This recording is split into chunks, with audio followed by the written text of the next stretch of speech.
अस्सलाम वालेकुम रहमतुल्लाहि व बरकातुहू। बच्चों, आप लोगों का इस्तकबाल है एक्सी एकेडमी पर। और हम लोग बात कर रहे हैं इवोल्यूशन का, और आखिरी पार्ट्स हमारे इवोल्यूशन के बाकी है।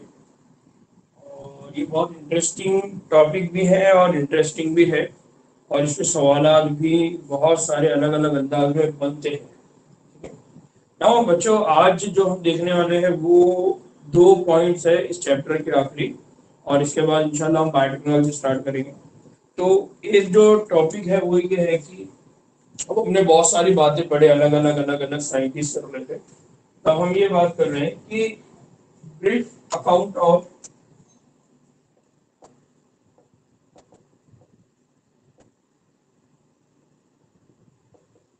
Evolution. Brief account of evolution, evolution का या इर्तिफा का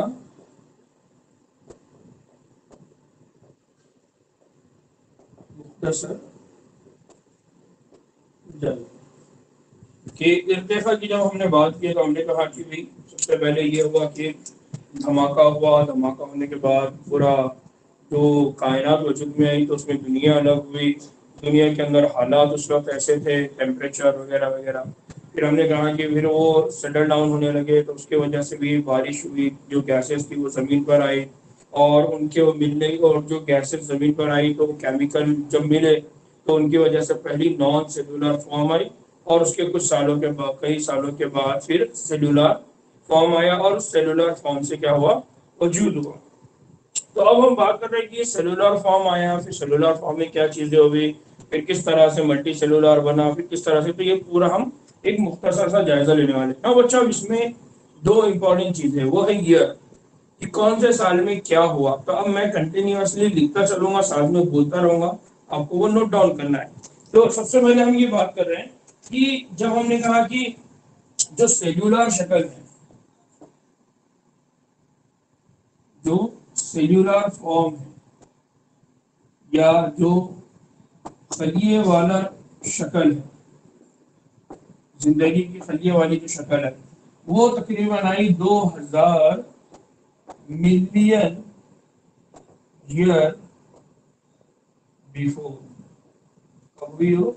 2000 मिलियन ईयर बिफोर पहली जो शक्ल आई।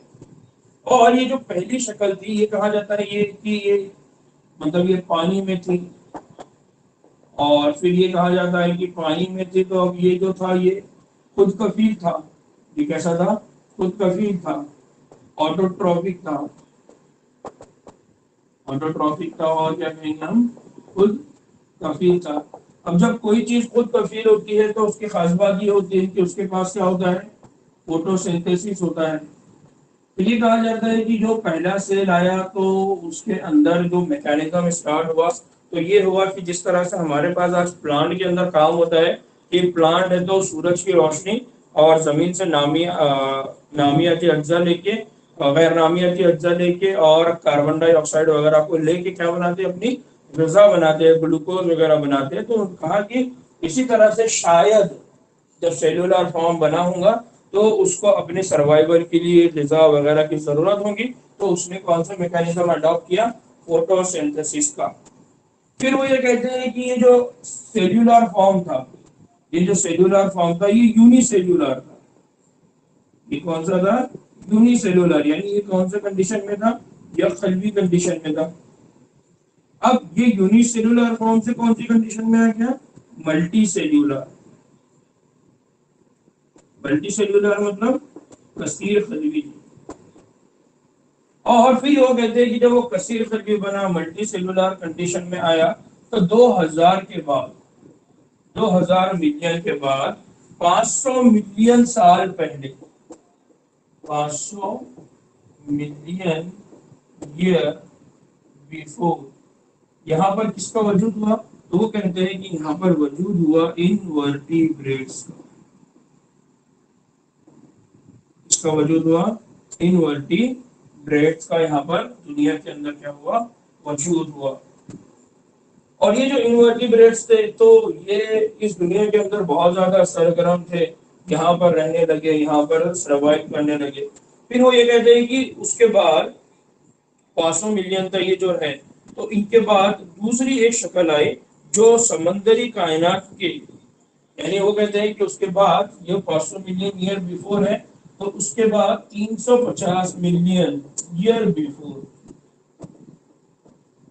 350 मिलियन ईयर बिफोर यहाँ पर जो जानदार वजूद में आए दुनिया के अंदर, तो वो जो जानदार थे वो ऐसे थे जिनको कहा जाता है जॉलेस, जॉलेस फिशेस, यानी बगैर जबड़ों वाले, बगैर जबड़ों वाली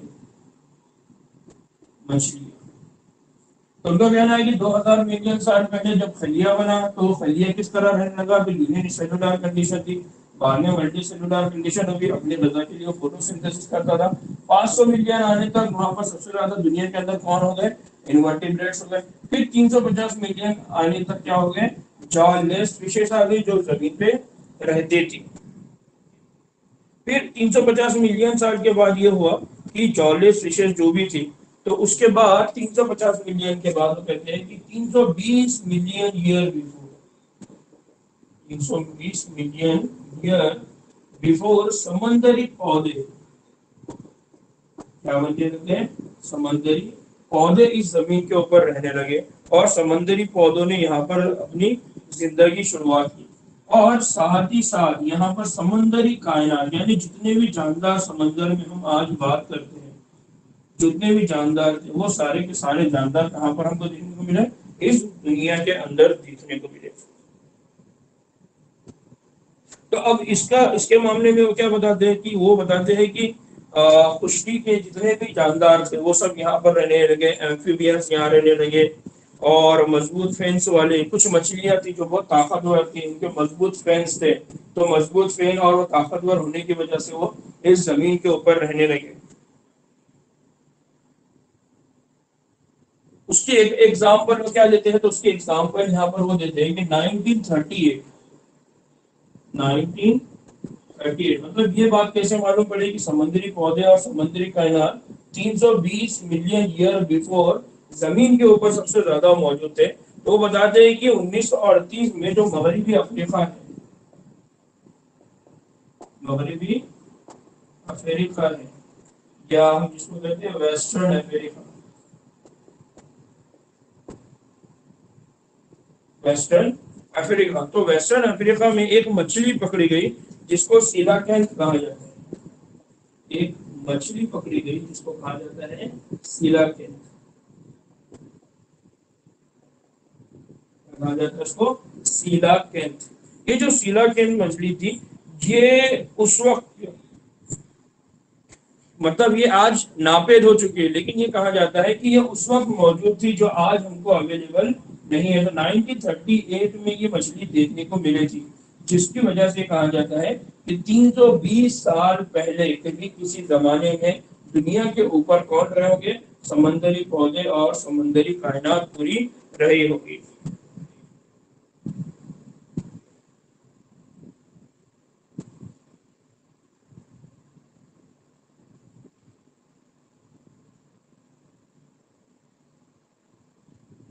तो बच्चों ये कहते हैं कि ये जो समुद्री पौधे हैं, तो अब हमारे पास समुद्री कायनात के पौधों की बात करें तो हम कहते हैं एम्फीबियंस, हम कहते हैं रेप्टाइल्स वगैरह। तो वो ये कहते हैं कि आज के जमाने में जो एम्फीबियंस हमको देखने को मिलते हैं, तो वो एम्फीबियंस भी इसी से बिलोंग करते हैं। आज के जो एम्फीबियंस की हम बात करते हैं तो वो एम्फीबियंस भी दुनिया में कब वजूद में आ गए थे, 320 मिलियन ईयर बिफोर। फिर उसके बाद ये कहते हैं कि ये जो एम्फीबियंस थे ये कुछ सालों के बाद फिर जमीन के ऊपर आए, तो फिर ये क्या बनने शुरू हो गए, रेप्टाइल्स। ये आगे क्या बनने लगे, रेप्टाइल्स बनने लगे। तो इस तरह से वो बताते हैं कि दुनिया के अंदर धीरे धीरे धीरे क्या हुई, तब्दीलियां आने लगी। फिर वो कहते हैं कि ये 200 उसके बाद जब ये 320 मिलियन ईयर के बाद वो कहते हैं कि 220 मिलियन के लगभग जो एम्फीबियंस थे या जो रेप्टाइल्स थे, 200 मिलियन ईयर के करीब वो ये कहते हैं कि यहाँ पर 200 मिलियन के करीब जो रेप्टाइल्स बने थे, उन रेप्टाइल्स के साइज उनके साइज जो था, उनके जो साइज था वो साइज के अंदर क्या हुआ, इजाफा हुआ। उनके साइज के अंदर क्या होने लगा, इजाफा होने लगा। और उसकी वो एग्जाम्पल ये देते हैं कि डायनासोर, कौन है, डायनासोर। तो वही कहते हैं कि ये जो डायनासोर है ये रेप्टाइल्स थे। और ये रेप्टाइल कब बने, ये रेप्टाइल के अंदर खास बात ये हुई कि उनके साइज में इजाफा, मतलब ये हुआ कि 320 में एम्फीबियन बहुत ज्यादा थे। फिर 320 मिलियन के बाद ये जो एम्फीबियंस थी क्या बनना शुरू हुए, रेप्टाइल बनना हुए। और 200 आते आते तक ये जो रेप्टाइल थे, ये रेप्टाइल के साइज में क्या हो गया, बहुत इजाफा हो गया। और अब 200 मिलियन के बाद सबसे ज्यादा जमीन पर कौन दिखने लगे हैं, रेप्टाइल। तो उसकी एक एग्जांपल वो क्या देते हैं, डायनासोर। और हमको मालूम है डायनासोर के मामले में कहा जाता है कि वो बहुत ज्यादा बड़े साइज के थे।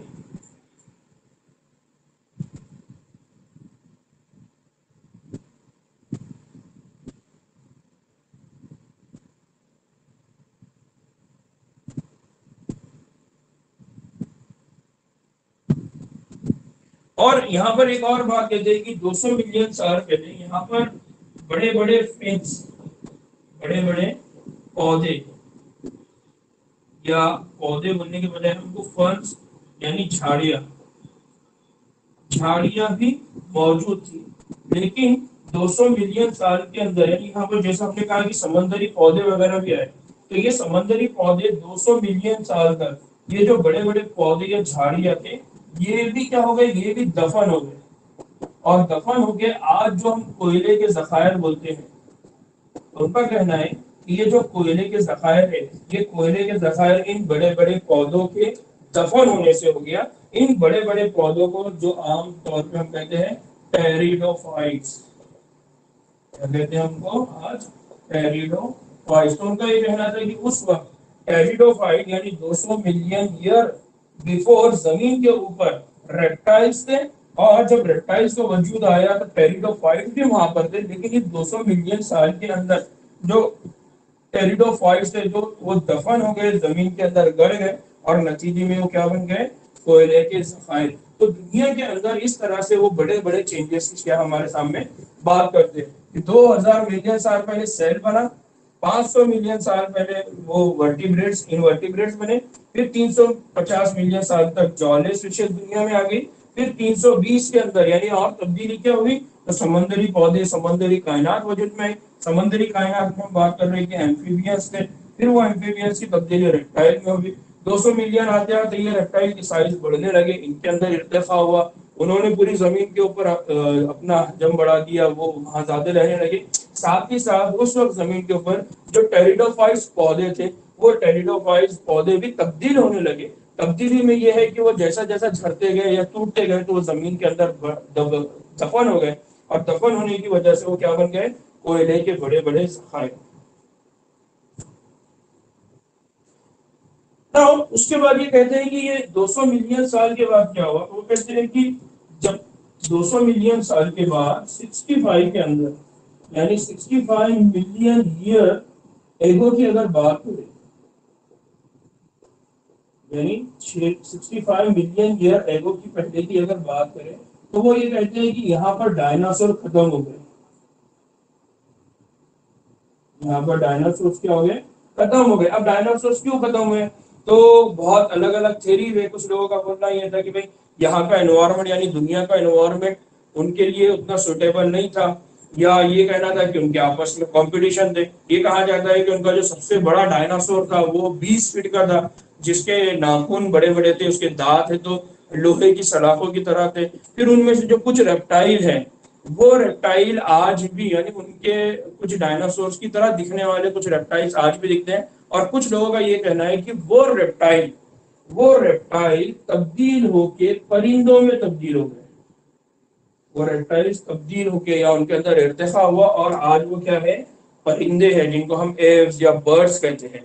तो इस तरह से वो कहते हैं कि 65 मिलियन आते आते जो रेप्टाइल्स थे, उन रेप्टाइल्स के अंदर भी क्या देखने को मिला, इर्तिफा देखने को मिला, तब्दीलियां देखने को मिली। और उन तब्दीलियों के एग्जाम्पल वो आज के मौजूद परिंदों से कंपेयर करते हैं। फिर उनका ये कहना है कि 65 के बाद जब 5 मिलियन यानी 5 मिलियन ईयर की बात करें तो 5 मिलियन ईयर एगो हमारे पास किसका वजूद हुआ, इंसानों का वजूद। कहते हैं कि दुनिया के अंदर फिर कौन है 500 मिलियन साल पहले, 5 मिलियन साल पहले, 5 मिलियन साल पहले इंसानों का वजूद हुआ। फिर वो यही कहते हैं कि 2 मिलियन साल पहले, 2 मिलियन ईयर हमको क्या मिला, हमको ये देखने को मिला कि इस जमीन के ऊपर एक इंसान नुमा शक्ल है जिसको कहा जाता है ऑस्ट्रिया ऑस्ट्रिया लोपिथेसी, क्या कहते हैं वो, ऑस्ट्रेलोपिथेसी। मतलब एक शक्ल मिली उनको, एक रकाज मिला। उस रकाज की बेसिस पे वो कहते हैं कि 200 मिलियन साल पहले भी इंसान नुमा जानदार यहाँ पर थे या एल्फ मौजूद थे। उसकी एक एग्जांपल वो देते हैं ऑस्ट्रेलोपिथेसी। फिर वो ये कहते हैं कि ऑस्ट्रेलोपिथेसी धीरे धीरे इनका इर्तिका हुआ और 1.5 मिलियन ईयर एगो हमको देखने को मिला होमोसेपियन। क्या देखने को मिला, होमोसेपियन। यानी अब हम कहां पर आ रहे हैं, हमारे दौर की तरफ हम बढ़ते बढ़ते आ रहे हैं। ठीक है, सॉरी ये है होमो इरेक्टस, होमो इरेक्टस। फिर वो कहते हैं कि 1.5 मिलियन के बाद वो कहते हैं कि यहाँ पर कुछ 70,000 साल पहले या 10 से 1 लाख या 75,000 साल पहले यहाँ पर एक और वजूद देखने को मिला जिसको कहते हैं होमोसेपियन। क्या कहते हैं उसको, होमोसेपियन। और 18,000 साल पहले, यानी और अगर इसको करें 1 लाख से कम, तो 18,000 साल पहले ये जो इंसान थे तो उसमें हमको कौन सा इंसान देखने को मिला, मॉडर्न होमोसेपियन। 18,000 पहले जो कहाँ रहता था, जो गारों में रहता था, जो अपने मुर्दों को दफन करता था। इस तरह से 18,000 के करीब हमको कौन देखने को मिल गया, मॉडर्न। और वो ये कहते थे कि उसके बाद आज से यानी 18,000 साल पहले, और अब वो कहते हैं कि 10,000 साल पहले के करीब हमको ये देखने को मिलता है कि हमारे पास कौन सा पेशा स्टार्ट हुआ, ज़राअत। यानी अब हम कौन से दौर में दाखिल हो गए, मॉडर्न दौर में, जहां पर आज हम जिंदगी गुजार रहे हैं।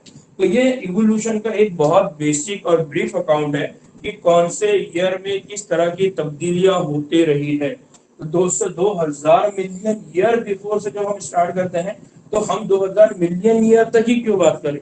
हम इससे पहले जहां पर 3000 million year before non cellular form था, फिर 3000 मिलियन ईयर बिलियन ईयर उससे पहले और जाइए, मिलियन ईयर से पहले और जाइए 4 बिलियन पे जब जिंदगी वजूद में आई, और पीछे जाइए 4.5 बिलियन ईयर जब दुनिया वजूद में आई, और पीछे जाइए तो फिर समझ में आएगा कि एक बड़ा धमाका हुआ। और वहां से तो ये पूरी इवोल्यूशन की हिस्ट्री है या इवोल्यूशन का एक ब्रीफ अकाउंट है, इसको आपको याद रखना है। अब इसको याद रखने का तरीका क्या है, तो इसको याद रखने के 2 तरीके।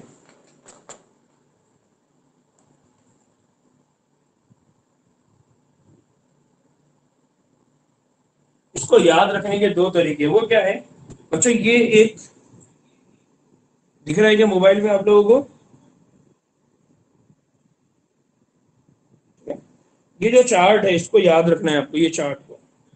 ठीक है, अब इस चार्ट में क्या क्या है, तो इस चार्ट में आप बाद में आपकी अगर बुक है अभी साथ में तो देखिए, तो यहाँ पर है पेलियोजोइक, मीजोजोइक और सीनोजोइक। अच्छा ओके, कार्बोनिफेरस यहाँ लिखा है, मतलब एक स्टेप इन्होंने कम किया है। तो पेलियोजोइक, मीजोजोइक, कार्बोनिफेरस। तो एग्जाम में यहाँ से टेबल से कुछ सवालात किए जाते हैं, टेबल से यहाँ से सवालात किए जाते हैं। फॉर एग्जाम्पल अब ये जो पेलियोजोइक है तो इसको डिवाइड किया हुआ पीरियड में, सिल्यूरियन, डेवेनियन, सेडोफेरंस, फिर Permian, Triassic, Jurassic, Cretaceous, tertiary, quaternary. तो आप आपके पास जो टेबल है उस टेबल के अंदर ये चीजें देखना है आपने। फिर इस टेबल के अंदर कहाँ पर, सिल्यूरियन में जूस्टेरियोफाइलम यहाँ लिखा हुआ है। अब यहाँ से कौन कैसा डेवलप हुआ वो बता रहे हैं, मतलब क्लोरोफाइट, आबा व अजदाद यानी क्लोरोफाइट वाले आबा व अजदाद जिनके अंदर क्लोरोफिल था, जो फोटोसिंथेसिस के प्रोसेस में काम करते थे, उनका डेवलपमेंट हुआ, वो इवॉल्व हो रहा है। फिर ट्रैकियोफाइट आबा व अजदाद यानी ट्रैकियोफाइट के आबा व अजदाद यहाँ पर हुए। फिर राइलिया राइना टाइप पौधे। फिर सिलोफाइटन साइलोफाइटन।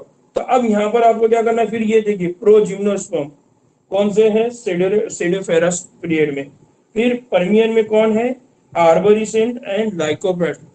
और इस तरह से फिर आगे अगर जुरासिक में बात करें तो फर्न्स है, कोनीफर्स है, सिग्लाइड्स है। और क्रेटेशियन में बात करें तो आपको सिर्फ इतना याद रखना है कि इस चार्ट की मदद से आपको ये याद रखना है कि कौन से दौर में, कौन से एरा में, कौन से पीरियड में क्या डेवलप हुआ था। तो ये है प्लांट्स की केस में। इसी तरह से दूसरा जो चार्ट है वो एनिमल की केस में है। क्या है, एनिमल की केस में। तो यहाँ पर भी आपको याद रखना है कि कब कौन कहाँ डेवलप हो। जैसे डायनासोर्स है तो ये क्रिटेशियन, टर्शियरी और क्वाटरनरी पीरियड में। तो यहाँ पर है जुरासिक। तो जुरासिक के अंदर डायनासोर्स वगैरह है, नहीं जुरासिक पार्क जो आपने पिक्चर देखे जिसमें डायनासोर कैसे रहते हैं, क्या रहते हैं बताए। तो ये जुरासिक पीरियड का उस वक्त का उन्होंने पिक्चर खींचा था कि जुरासिक कैसे होता है। तो इस तरह से यहाँ से आपको सिर्फ इतना करना है कि ये जो शक्लों के अंदर आपको नाम है कौन से ईयर में है, यानी 0, 50, 100, 150, 200, 250, 300, 350 मिलियन ईयर। तो इन ईयर में, इस एरा में कौन से जानदार डेवलप हुए, इसको आपको याद रखना है। ऑलरेडी मैंने यहाँ पर दिखाया है, ठीक है, यही बातों को मैंने यहाँ लिखाया है। लेकिन हर चीज में यहाँ नहीं लिखा सकता क्योंकि हमारे पास इतना टाइम नहीं है। इसलिए आपको करना क्या है, आपको करना यह है कि इन दोनों चार्ट्स को आपके पास ड्रॉ करना है या उनको अच्छे से लिख लेना है, ठीक है।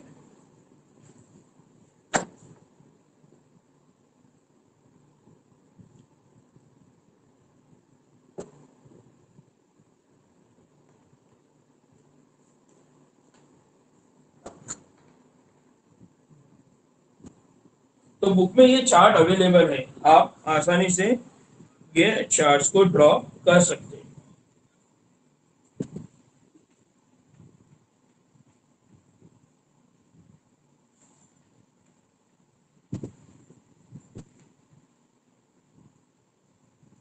अब बच्चों अब हम बात करते हैं इवोल्यूशन ऑफ मैन। आदमी की इब्तिदा दुनिया में कैसे हुई उसकी अब हम बात करेंगे कि इंसानों में किस तरह से इवोल्यूशन आया, किस तरह से वो तब्दील हुए, किस तरह से उनके अंदर तब्दीलियां आना शुरू हुई।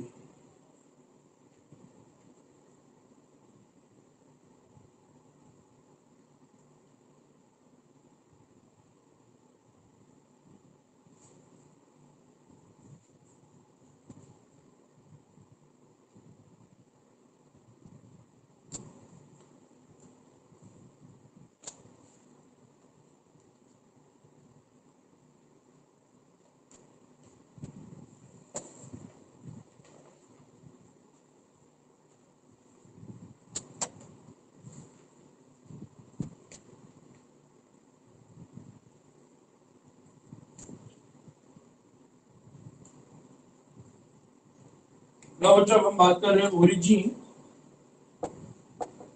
ओरिजिन एंड इवोल्यूशन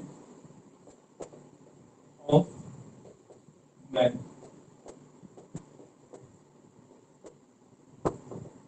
इब्तिदा और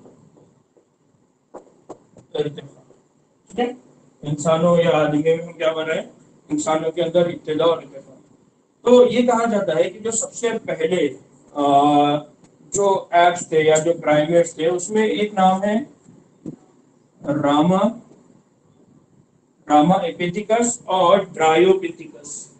रामा रामा रामा एपिथिकस और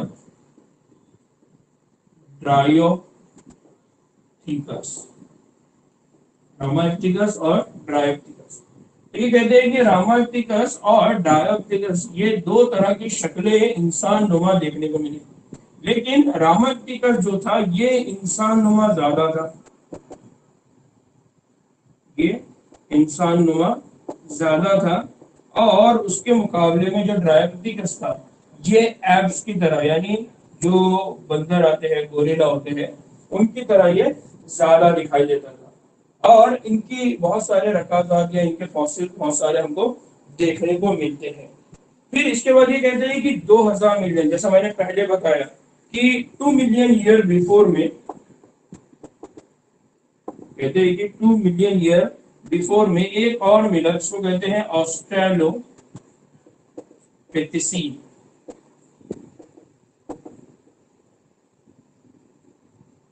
ऑस्ट्रेलोपिथेसीन देखने को मिला।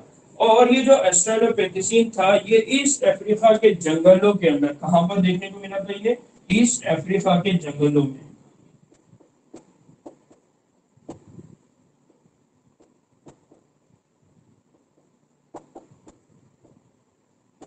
ईस्ट अफ्रीका के जंगलों में ये शक्ल देखने को मिली थी। अब ये जो ऑस्ट्रेलोपिथेकस था, तो ये क्या करते थे? ये हथियार बनाते थे। क्या बनाते थे? हथियार बनाते थे। और ये जो हथियार बनाते थे वो किससे बनाते थे? वो बनाते थे पत्थरों से। किससे बनाते थे? वो पत्थरों से। लेकिन ये जो खाते थे वो फल खाते थे। यानी सिंपल ये कहेंगे कि हम उस वक्त ये जो अपनी गजा के तौर पे जिस मटेरियल को इस्तेमाल करते थे वो प्लांट मटेरियल था। ठीक है, तो हम ये कहेंगे कि भाई ये वेजिटेरियन थे। ठीक है, तो ये वहां पर उस वक्त इस तरह से रहते थे। फिर उसके बाद ये हुआ कि 1891 के अंदर, या उससे भी पहले, एक ऑस्ट्रेलोपिथेकस के बाद एक और शक्ल मिली जिसको कहा जाता है होमो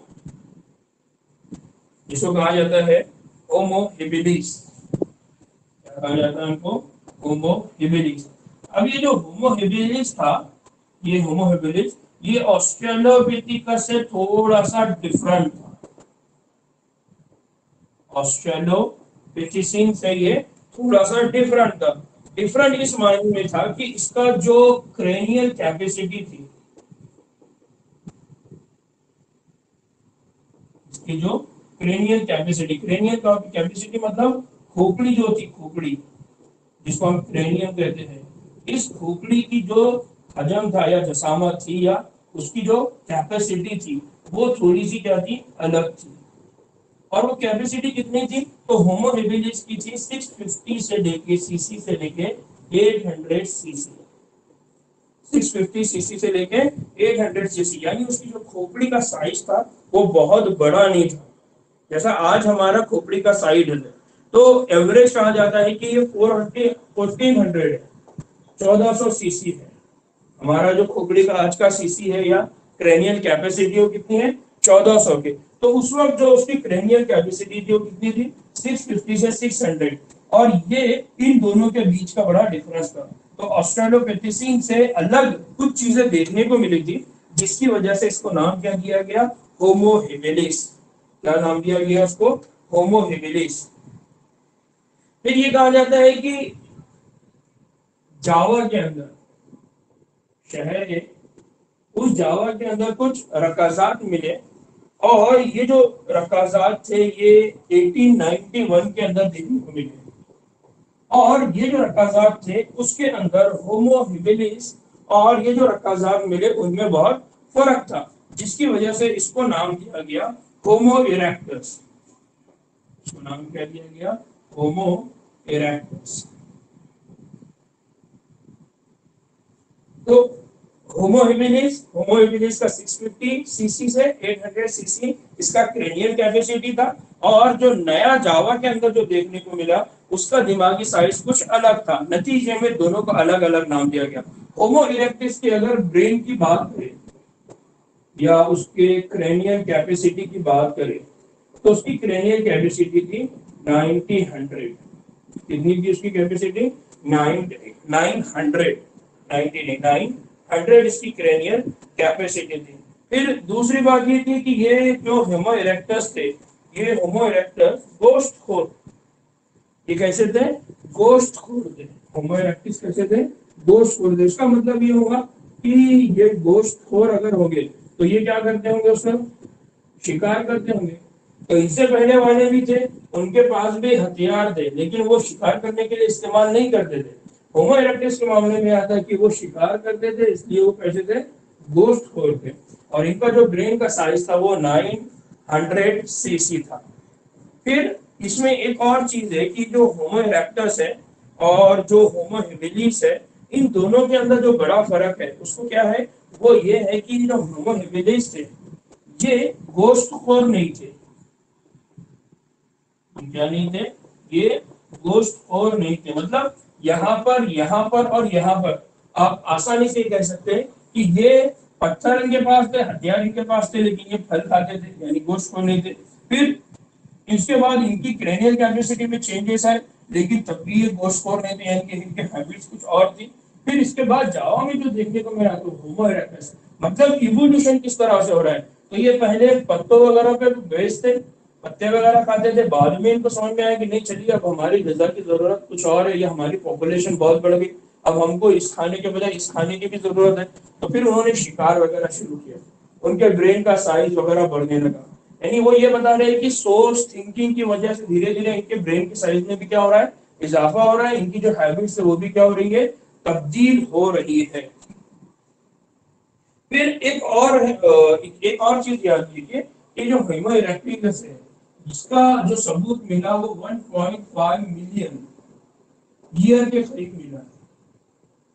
कब मिला है, 1.5 मिलियन के करीब में ये इनका सबूत मिला हुआ है ना। एक और है जिसको कहा जाता है नी एंड्रीथैलिस, नी एंड्रीथैलिस, नी एंड्रीथैलिस। ये नी एंड्रीथैलिस क्या है, तो ये नी एंड्रीथल में इसका जो सीसी था, या ये कहेंगे कि इसकी जो क्रेनियल कैपेसिटी, तो वो कहा जाता है कि वो 1400, यानी आज का अगर हम बात करें तो हमारा एवरेज 1400 है। तो इसी तरह से जो नी एंड्रीथल मैन था इसके पास भी जो क्रेनियल कैपेसिटी था वो 1400 था।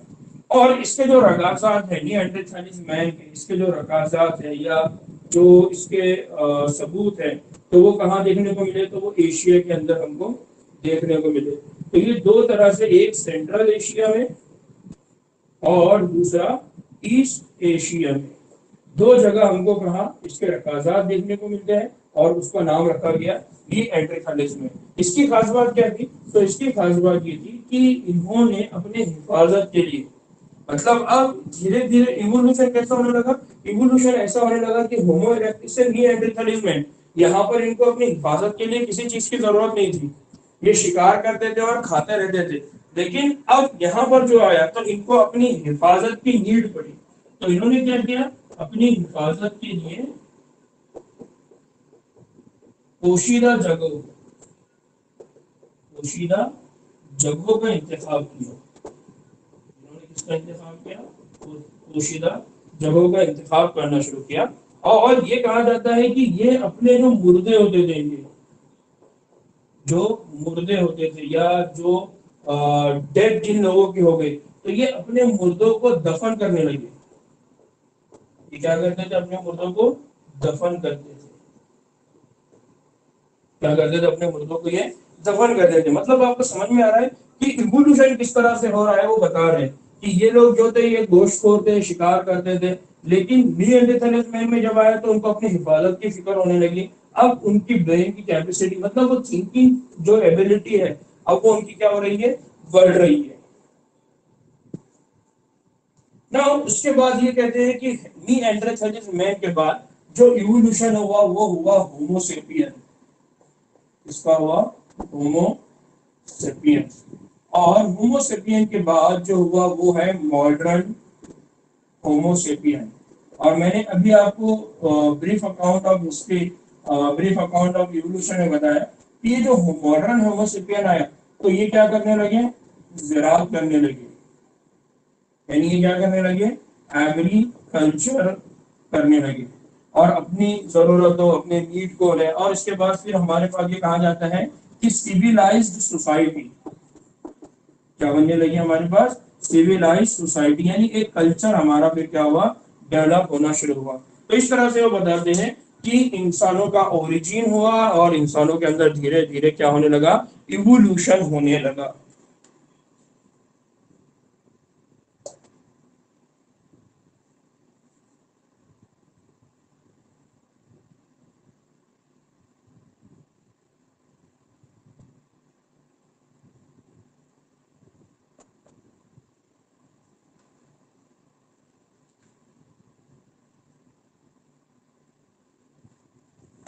हाँ बेटा, सबसे पहला इंसान आदम अलैहिस्सलाम थे। अब ये बातें सब सही है, लेकिन मैंने इससे पहले भी कहा कि ये सिर्फ बायोलॉजी है, और इस बायोलॉजी को सिर्फ बायोलॉजी के नजरिए से ही लेना चाहिए। इसमें अगर आप लोग ज्यादा सोच विचार करेंगे तो नीट एग्जाम परेशानी आ जाएगी। इसलिए अभी कोई रिसर्च नहीं करना है, अभी कोई तहकीक नहीं करना है, अभी कोई तज्जिया निगारी नहीं करना है, बल्कि सिर्फ ये कहना है कि हाँ, बायोलॉजी में ये बात कही गई है तो ठीक है।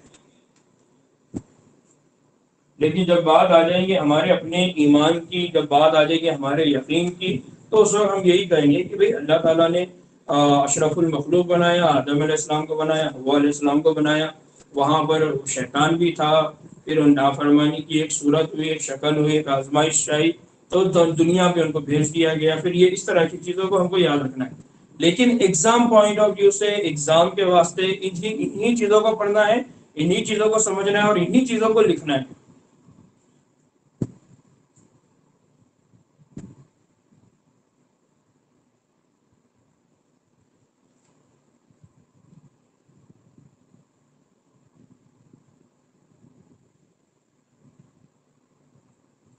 हाँ, इसीलिए तो बोला जाता है ना, इसीलिए हमारा सबसे बड़ा दिक्कत यही है, हमारे सबसे बड़ा इश्यू यही है कि जहां पर आके हमको पेश करना है, जहां पर आके हमको लोगों की गलत चीजों को दूर करना है, वहां पर हमारी मौजूदगी कितनी है। कितने लोग हैं जिनको साइंटिफिक थिंकिंग या साइंटिफिक चीजों के ऊपर रिसर्च करने का शौक है। हमारे दरमियान में कितने लोग ऐसे हैं जो इस थिंकिंग के साथ आते हैं कि हाँ, मैं आगे चल के साइंटिस्ट बनूंगा और इस चीज को एड्रेस करूंगा कि ये गलत पॉइंट है, ये इस तरह का नहीं है। तो इसकी कमी है। तो हमारे लिए जरूरी ये है कि अगर आज हमको इस बात का एहसास होता है कि ये चीजें गलत है, इनको दुरुस्त होना चाहिए, और ये मतलब इसके हमारे पास बहुत सारे सबूत भी है, तो हमने उनके ऊपर रिसर्च करना चाहिए, तहकीक करना चाहिए और उनको बताना चाहिए लोगों के सामने। तो हो सकता है कि लोग इस बात को एक्सेप्ट करें और हो सकता है कि लोग इस बात को एक्सेप्ट ना भी करें। लेकिन शर्त ये है कि हमने कोशिश कितना करें किसी चीज को समझाने के लिए, ये बहुत अहम है।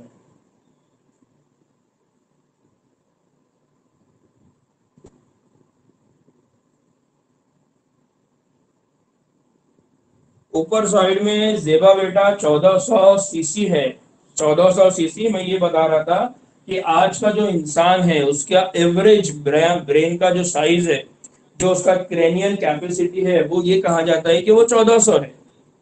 कुछ लोगों के अंदर 1800 है, कुछ के अंदर कम है, इस तरह। लेकिन एवरेज अगर बात की जाए तो आज का इंसान 1400 है। मतलब वो ये समझाना चाहते हैं कि नी एंड्रिथालिस मैन, आज का जो मॉडर्न मैन है उससे बहुत करीब है। फिर उसके बाद कौन आता है, होमोसेपियन आते हैं, उसके बाद मॉडर्न होमोसेपियंस आते हैं।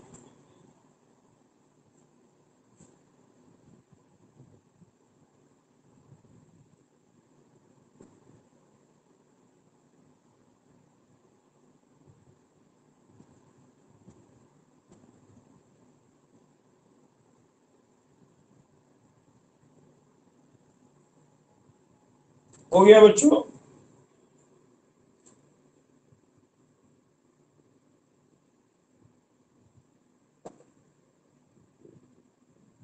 ना बच्चों, मैं नया चैप्टर स्टार्ट करने वाला हूँ, इसलिए मैं डिस्कनेक्ट कर रहा हूँ। फिर आप सब लोगों को दोबारा रीजॉइन करना है, ठीक है, ताकि हम नया चैप्टर की नई रिकॉर्डिंग अलग से कर सके।